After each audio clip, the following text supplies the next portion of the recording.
Hi, my name is Rachelle Smith, Certified Master Fitness Trainer, Professional Speaker, and Author. Last time, I was happy to highlight some best practices from my dad there's more than 30 years of experience in fitness, sports, and recreation leadership. And this time, I actually want to circle back to the episode before that, where I talked about the fact that activity does not always equal progress. And so again, if you're doing things that you were doing 5 years ago or 10 years ago or 15 years ago, and there's been no change, there's been no evolution, there's been no growth in terms of your fitness, I challenge you to really take the bull by the horns this year and make a change, make a series of changes, actually, quite frankly, if you want to achieve your fitness goals. And this time I actually want to continue this conversation on this so very important topic. And that is, and this concept applies to fitness facility leadership, as well as, again, just regular folks who go to gyms, who stop going to gyms, who are members of yoga studios or spinning studios or Orange Theory Fitness. I mean, YMCA. I mean, there are just so many different options when it comes to fitness. So this applies to leaders as well as regular gym goers. And I actually was quite delighted when I was actually at home in Louisiana. I was reading.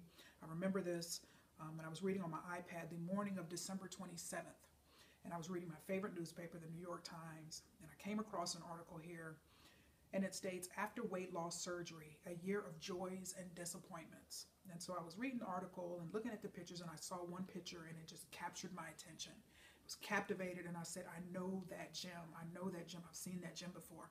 And lo and behold, yep, it was actually Michigan. This whole story is based actually in Southeast Michigan.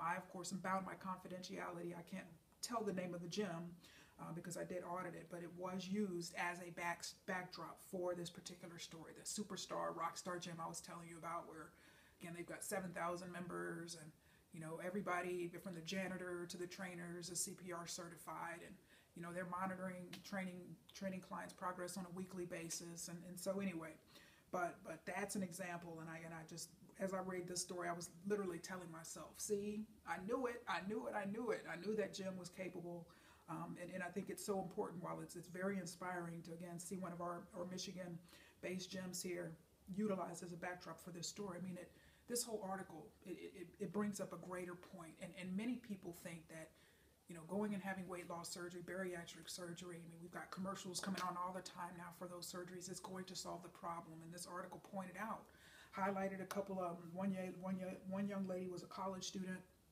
another man was a computer programmer.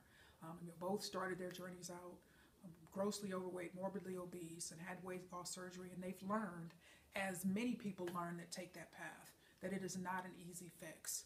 And so, hey, it's an option for people. People do it all the time. I'm just not going to, I'm genuine. I'm real. I'm not going to sit here and give you any inclination that I think that's something that people should do. I'm just a traditional fitness guru. I believe that sweating it out at a gym and making tweaks to your diet and making long-term lifestyle changes is what's truly going to lead you to long-term success. Because, again, articles like this where they talk about people gaining weight after those surgeries, and people that struggle, again, because they haven't solved the eating problems, they haven't solved the emotional problems, they don't have the discipline to be able to keep the weight off.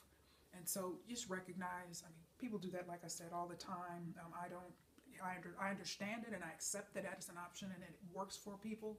Hey, good for them, whatever, but I'm never going to say that I condone that. I'm never going to get on here in an episode and say, yeah, I have weight loss surgery. That's the way, just get a quick instant fix. That'll be the end of it. No, I'm never going to say that, but at any rate, I was so happy for that particular gym to be utilized as a backdrop. And again, they've grown, they've evolved. In their first year, I believe they're 7 or 8 years, about 8 years old now. In their first year, they wouldn't have been, they wouldn't have qualified to have been a backdrop for this story in the New York Times, again, an international renowned newspaper. And so, but recognize there's been growth on their part as well. And the same is true for you, fitness facility leaders. You too can grow, learn, and develop and evolve. And that's truly what it's all about. Again, a couple days ago, I got this in the mail, the infamous mailer that came from Planet Fitness. And again, I have great respect for Planet Fitness. I'm actually a former member of Planet Fitness. Wasn't there for very long because, again, they're tailored more towards novice gym goers. Have done a wonderful job targeting that particular market and really catering to that entry-level workout and exerciser experience. But even, we've seen the ubiquitous Planet Fitness ads, $10, whether it's $1 down or $0 down or $5 down. there's always a promotion. And that, from a marketing perspective, you've heard me say before, that's just the trap that's very hard to get out of. But anyway, Planet Fitness, they've even grown. They're growing and they're evolving, because I've noticed they've now got a new tagline: the world judges, we don't. Because again, you go in their gyms, they'll say, the judgment-free zone. They're big on that. We don't judge. We cater to first-time gym goers, and yada yada yada. You're not going to see bodybuilders in here. You're not going to see this and that. You're going to hear people grunting and all of that. And so they've got just the environment that they've created for that. So they've grown, they've evolved, and of course, Lifetime Fitness. Every January, at least 2 or 3 Januaries. I mean, Lifetime, certainly the one here. Has recruited me pretty aggressively. I have a lot of respect for Lifetime, but their marketing pieces continue to grow. They continue to evolve. They continue each and every year. They get better and better and better. And every time I see this, every year, I just tell myself, as a former marketer, cha-ching, I know how expensive this is. But again, they've got the luxury image. They've got they're charging for their standard facilities about almost $80 a month.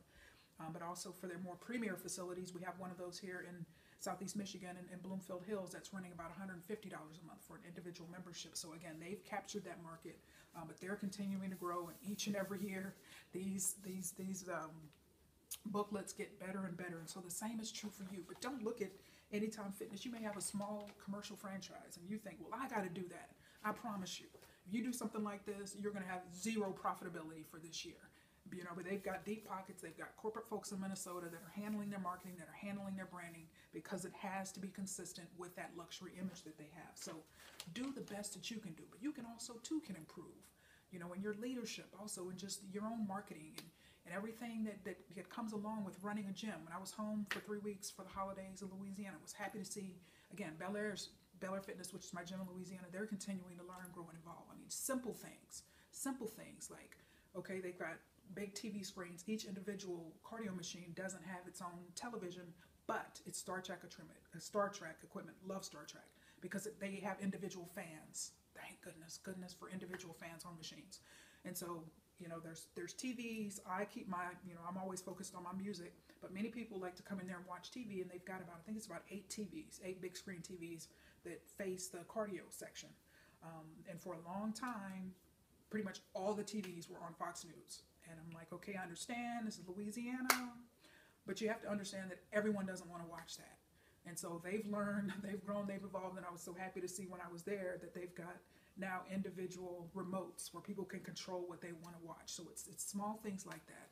Young man up front, actually walking up, checking, seeing what's going on, making sure things are, kosher on the second floor, and observing and watching. Was so happy to see that. So they're learning and growing. My gym here in Michigan came back. They've getting some new equipment. They're making some changes, continuing to make those upgrades they've been working on since the fall. And so good things happening there. And they've got these signs now by the cleaning stations that encourage people to sanitize their equipment after utilizing it. And that is just was so grossly needed.